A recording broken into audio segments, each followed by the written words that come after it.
Hey guys, I just wanted to show you guys a comparison between the iPhone 5S all the way down to the 2G. Now I have done a video like this last year with the release of the original iPhone 5 and I really like this, so here we go.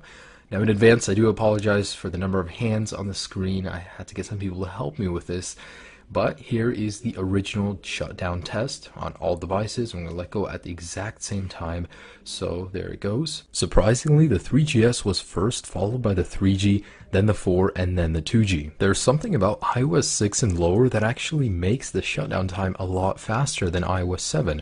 Although all devices on iOS 7 shut down at the exact same time, which makes me think, what do they change? And in a second here, they should all be turning off at the exact same time. Now, while performing the boot up test, I just want to let you guys know it's important to notice that from the 5S and to the 2G, there's a massive difference in processing power and RAM, obviously.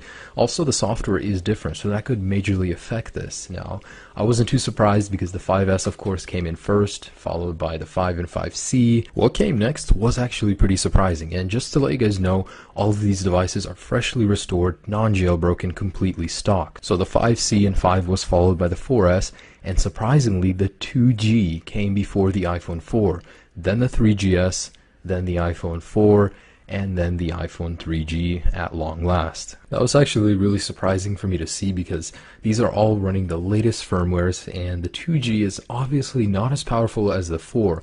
It's just the booting sequence and the way it works probably was changed in iOS 7, so that could be at fault. Now for the last couple of tests, I'm going to load reddit.com and apple.com, and the 5S is almost instantaneous thanks to the extra processing power and the new Wi-Fi capabilities. It's an amazing web browsing device, and it goes downhill from there to the 5C and so on. Just to confirm, all applications have been closed in the multitasking bar where applicable, and we're just going to go ahead and load reddit.com, and here we go. So this is reddit.com, launched on all devices at the same time. The 5S is king in this test as well as all others. Then comes the 5, then the 5C, then the 4S, and then the 4, and so on. So what did I learn doing these tests?